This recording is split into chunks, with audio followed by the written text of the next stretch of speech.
everyone, I'm Dr. Shivam Goel. I'm an MD dermatologist at Dr. Shivam's Hair Transplant Clinic, Jaipur. हमारे पास कई तरह के हेयर फॉल के पेशेंट आते हैं और वो सब अलग अलग तरह के होते हैं।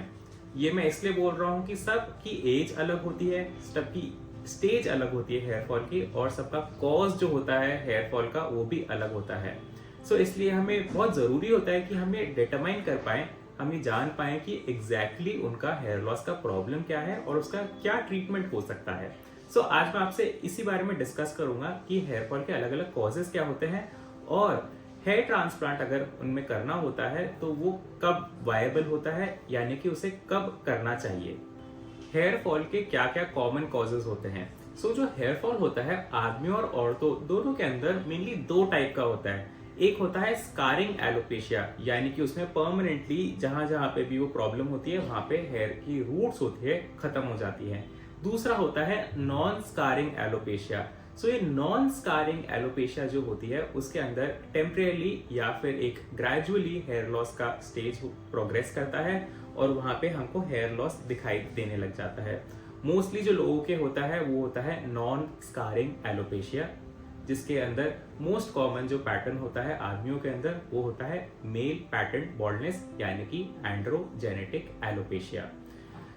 नॉन स्कारिंग एलोपेशिया एक ऐसी एंटिटी है जो कि हमको बहुत कॉमनली दिखती है। जैसे कि मैंने आपको बताया मोस्ट कॉमन इसमें जो आदमियों में टाइप होता है वो होता है मेल पैटर्न बॉल्डनेस। इसके अलावा आपने एक टर्म सुनी होगी एलोपेशिया एरिएटा, जिसके अंदर पैचेस के अंदर हेयर लॉस चला जाता है। इसके अलावा कई तरह के इन्फेक्शंस होते हैं जो भी ये नॉन स्कारिंग एलोपेशिया कर सकते हैं। इसके अलावा कई तरह के अलग अलग रेयर कॉजेज भी होते हैं जो कि नॉन स्कारिंग एलोपेशिया कर सकते हैं। What are the types of baldness? अगर आप आदमियों में देखेंगे तो उनका सबसे common type of hair loss pattern होता है मेल पैटर्न बॉल्डनेस, यानी कि एंड्रोजेनेटिक एलोपेशिया। ये जो पैटर्न होता है प्रोग्रेस करता है फ्रॉम स्टेजेस 1 to 7। जो अर्ली स्टेज होता है हेयर लॉस का स्टेज 1 में, उसमें सिर्फ जो हेयरलाइन आपकी फ्रंटल हेयरलाइन होती है वो पीछे रिसीड करने लग जाती है। इन फर्दर स्टेजेस जैसे जैसे हेयरलाइन पीछे जाती है वहां पे जो हमारा वर्टेक्स एरिया होता है उसमें से बाल कम होने लग जाते हैं।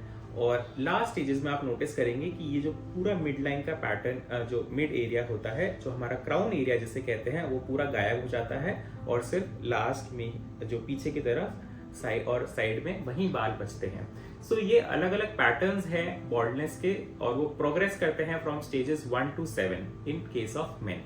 At what point is here transplant the only solution? ये रियली डिपेंड करता है कि आपके जो हेयर रिस्टोरेशन या फिर हेयर ट्रीटमेंट की रिक्वायरमेंट है वो क्या है।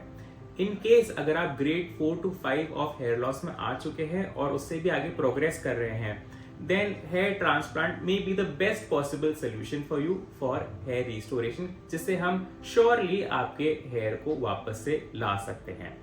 अगर आप अर्ली स्टेजेस में भी हैं और आप एक स्टेबल हेयर लॉस आपके हो चुका है एंड अगर आप हेयरलाइन वापस से रीगेन करना चाहते हैं, यानी कि अगर आपकी हेयरलाइन पीछे आ चुकी है और वापस से आप हेयरलाइन आगे चाहते हैं, देन उस केस में भी hair transplant is the best possible option.